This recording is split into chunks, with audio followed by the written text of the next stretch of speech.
قیصر و کسریٰ قسط number 5۔ Firms نے کہا، تم ہماری طرح بے بس اور مجبور نہیں ہو۔ تمہیں اس بات کا اختیار ہے کہ جب چاہو اپنی تلواریں نیام میں کر لو اور جب چاہو ایک دوسرے کو گلے لگا لو۔ میرا مطلب یہ ہے کہ ہماری طرح تمہارے وطن کو بیرونی اژدہے اپنی قوت آزمائی کا اکھاڑا نہیں بناتے، اور تمہیں یہ خطرہ نہیں کہ وہ تم کو پیس کر رکھ دیں گے۔ نہیں، عاصم نے جواب دیا، ہم آپ سے زیادہ بے بس اور مجبور ہیں۔ ایک عرب اپنی نیام سے تلوار نکال سکتا ہے، لیکن اسے دوبارہ نیام میں کرنا اس کے بس کی بات نہیں ہوتی۔ جس زمین پر ہمارا خون گرتا ہے وہ ہمیشہ پیاسی رہتی ہے، اور اس کی پیاس بجھانے کے لیے مزید خون گرانا ہماری زندگی کا مقصد بن جاتا ہے۔ ہماری سب سے بڑی خواہش یہ ہوتی ہے کہ ہم اپنے بزرگوں کا انتقام لے سکیں، اور ہماری آئندہ نسلوں کی خواہش یہ ہوگی کہ وہ ہمارے قاتلوں سے بدلہ لے سکیں۔ اگر روم اور ایران کے سپاہی اپنے شہنشاہوں کی فتوحات کے لیے جنگ کرتے ہیں تو ہم اپنے اپنے قبیلے کی طاقت کا لوہا منوانے کے لیے ایک دوسرے کا خون بہاتے ہیں۔ فرمس نے کہا، تمہاری باتوں سے معلوم ہوتا ہے کہ تم اپنے ملک کی اس صورتحال سے خوش نہیں ہو۔ اگر عرب کے ہر قبیلے میں تم جیسے چند نوجوان پیدا ہو جائیں تو وہاں ایک خوشگوار انقلاب آ سکتا ہے۔ عاصم نے کہا، میں صرف اپنے گھر سے کوسوں دور بیٹھ کر ایسی باتیں کر سکتا ہوں۔ ممکن ہے کہ میرے دل اور دماغ پر یہاں کی آب و ہوا کا اثر ہو، لیکن عرب کی ہوا میں سانس لینے کے بعد اپنے قبیلے کی عزت کے لیے لڑنا یا اپنے عزیزوں اور دوستوں کا انتقام لینا میرے لیے زندگی کا سب سے اہم مسئلہ بن جائے گا۔ اپنے باپ اور اپنے بھائیوں کی روحوں کی چیخیں مجھے ایک لمحے کے لیے بھی چین سے نہیں بیٹھنے دے گی۔ فرمس نے مغموم لہجے میں کہا، لیکن مجھے اس بات کا یقین نہیں آ سکتا کہ تم جیسا رحم دل آدمی، جس نے ایک بے بس مصری کی خاطر اپنی جان خطرے میں ڈال دی تھی، محض انتقام کے لیے قتل و غارت پر آمادہ ہو جائے گا۔ عاصم نے جواب دیا، میں بلا وجہ اتنی دور تلواریں خریدنے نہیں آیا تھا۔ فرمس کی بیوی نے جب اب تک خاموشی سے ان کی گفتگو سن رہی تھی، اپنے شوہر سے کہا، آپ ان سے بحث کیوں کرتے ہیں؟ ممکن ہے کہ انہوں نے اپنے دشمن کے ہاتھوں نقصان اٹھایا ہو اور انہیں لڑائی کے سوا تلافی کی کوئی صورت نظر نہ آتی ہو۔ انہوں نے ہم پر احسان کیا ہے، اور آپ کو اس وقت صرف یہ سوچنا چاہیے کہ ہم ان کے احسان کا کیا صلہ دے سکتے ہیں۔ عاصم نے کہا، مجھے آپ کی نیک دعاؤں کے سوا کسی صلے کی ضرورت نہیں۔ فرمس نے کہا، اگر ہم آپ کو سونے یا چاندی کے چند سکے پیش کریں تو یہ ہمارے جذبہ تشکر کی توہین ہوگی، لیکن آپ کو تلواروں کی ضرورت ہے، اور میری بیوی آپ کے لیے سرائے میں ٹھہرنے والے مسافروں سے 2 تلواریں خرید چکی ہے۔ مجھے امید ہے کہ آپ ان کا یہ تحفہ خوشی کے ساتھ قبول فرمائیں گے۔ فرمس کی بیوی نے کہا، انطونیہ نے آپ کے نوکر کو شامی رئیس اور اس کے غلام کی تلواریں چھینتے دیکھا تھا، اور یہ اس وقت سے آپ کو 2 مزید تلواریں پیش کرنے پر مصر تھی۔ عاصم نے کہا، میں آپ کا شکریہ ادا کرتا ہوں۔ ان دنوں واقعی ہمیں تلواروں سے زیادہ کسی چیز کی ضرورت نہیں۔ تھوڑی دیر بعد جب وہ کھانے سے فارغ ہو چکے تھے، انطونیہ برابر کے کمرے سے 2 تلواریں لے آئی اور عاصم کو پیش کرتے ہوئے بولی، ایک بہادر شخص کے لیے تلوار سے بہتر کوئی اور تحفہ نہیں ہو سکتا۔ اگر میرا بھائی آج زندہ ہوتا تو میں ایک تلوار اس کی کمر سے باندھتی اور اس سے کہتی کہ اس شریف آدمی نے ہماری عزت بچائی ہے، اس لیے آج سے اس کے دوست ہمارے دوست اور اس کے دشمن ہمارے دشمن ہیں۔ تم اگر میرے بھائی ہو تو احسان مندی کا تقاضا یہ ہے کہ ان کے ساتھ جاؤ۔ انطونیہ پہلی بار اس سے ہم کلام ہوئی تھی۔ عاصم کچھ دیر ایک طرح کی مرعوبیت کے احساس سے خاموش رہا۔ بالآخر اس نے تلواریں اپنے پاس رکھ لیں اور کہا، اگر آپ کا بھائی زندہ ہوتا تو میں اس سے کہتا کہ مجھ سے زیادہ تمہاری بہن اور تمہارے والدین کو تمہاری ضرورت ہے، اور جو شخص اپنے باپ اور بھائیوں کے خون کا بدلہ نہیں لے سکا، اسے ایک اجنبی کو اپنے مصائب میں حصے دار بنانے کا کوئی حق نہیں پہنچتا۔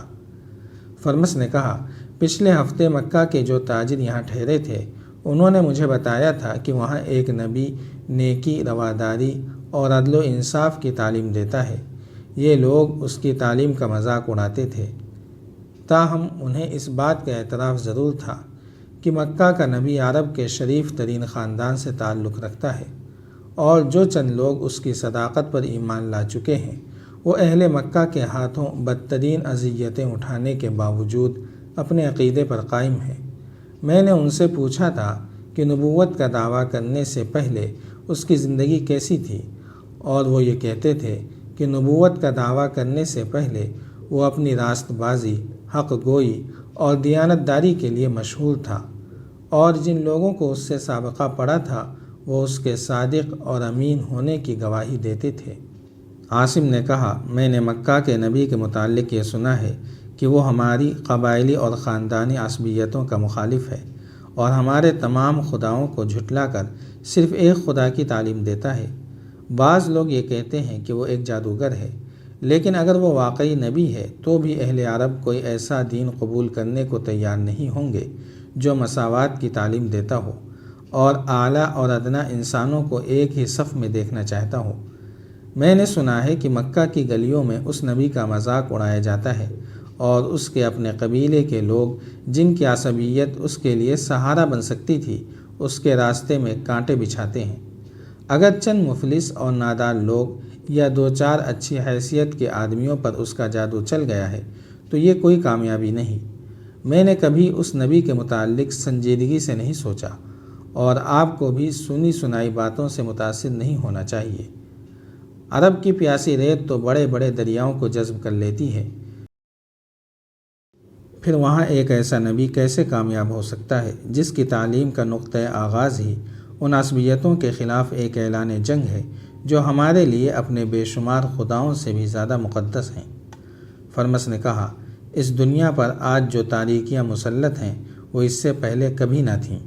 انسانی ضمیر کسی نجات دہندہ کو پکار رہا ہے۔ خدا اپنے بندوں کو ہمیشہ کے لیے اس حال میں نہیں چھوڑ سکتا۔ وہ جس کی آمد کے متعلق ہمارے بزرگان دین بارہا بشارت دے چکے ہیں ضرور آئے گا۔ وہ دعائیں جو آج سے سکتے ہوئے بے بس انسانوں کے دل سے نکل رہی ہیں یقیناً قبول ہوں گی۔ وہ ضرور آئے گا اور زمین و آسمان کے مالک کی ساری رحمتیں اس کے ہم رکاب ہوں گی۔ اس کے جمال سے مایوس نگاہوں میں امیدوں کے چراغ ہوں گے، اور اس کے جلال سے قیصر و کسریٰ کے ایوان لرز اٹھیں گے۔ ناداروں اور مظلوموں کو اس کی حمیت میں پناہ ملے گی۔ مجروح اور ستم رسیدہ انسانوں کے سر پر اس کا ہاتھ خدا کا ہاتھ ہوگا، لیکن کاش ہمیں یہ معلوم ہوتا کہ وہ کب اور کس جگہ مبعوث ہوگا۔ فرمس کی گفتگو کے دوران میں عاصم کو ایسا محسوس ہو رہا تھا کہ اس کی نگاہیں انسانی ادراک کی سرحدوں سے آگے کسی خلا کی وسعتوں میں پرواز کر رہی ہیں۔ اس نے کچھ دیر سوچنے کے بعد کہا، آپ قیصر و کسریٰ دونوں کے مخالف ہیں؟ فرمس مسکرایا، یہ باتیں ابھی آپ کی سمجھ میں نہیں آئیں گی۔ اور عاصم کو یہ مسکراہٹ اس آدمی کی مسکراہٹ سے یکسر مختلف نظر آئی جسے وہ صرف ایک سرائے کے مالک کی حیثیت سے جانتا تھا۔ الصبح جب عاصم اپنے نیک دل میزبان سے الوداعی مصافحہ کر رہا تھا، فرمس نے کہا، میں آپ سے دو باتیں کہنا چاہتا ہوں۔ ایک یہ کہ اگر آپ کبھی دوبارہ یہاں آئیں تو میرے گھر کا دروازہ آپ کے لیے کھلا ہوگا۔ دوسری یہ کہ اگر آپ گرے ہوئے دشمن کی شہرت پر تلوار رکھنے کے بعد اپنا ہاتھ روک لیں تو آپ کو زیادہ تسکین محسوس ہوگی۔ عاصم نے جواب دیا، مجھے ایک دوست کے گھر کا راستہ ہمیشہ یاد رہے گا، لیکن کسی دشمن کی شہرت پر تلوار رکھنے کے بعد اپنا ہاتھ روک لینا ایک عرب کے بس کی بات نہیں۔ فرمس نے کہا، لیکن میرا دل گواہی دیتا ہے کہ تم گرے ہوئے دشمن پر وار نہیں کر سکو گے۔ عاصم نے ایک مغموم مسکراہٹ کے ساتھ فرمس کی طرف دیکھا اور گھوڑے پر سوار ہو گیا۔ سرائے سے نکلنے کے بعد اس کو گزشتہ چند پہر کے واقعات ایک خواب محسوس ہوتے تھے۔ کبھی کبھی انطونیہ کا خیال آتا تو اس کے ہونٹوں پر مسکراہٹ کھیلنے لگتی، لیکن جب وہ اس کے خد و خال کے متعلق سوچتا تو اسے ایسا محسوس ہوتا کہ اس کے ذہن میں فرمس کی بیٹی کا ایک مبہم سا تصور صرف چمکتی ہوئی سیاہ آنکھوں کی دلکشی تک محدود ہو کر رہ گیا ہے۔ جاری ہے۔ اگر آپ کو یہ قسط وار سلسلہ پسند آ رہا ہے تو لائک، شیئر اور کمنٹ کے ذریعے ہماری حوصلہ افزائی کریں۔ جزاک اللہ خیرا۔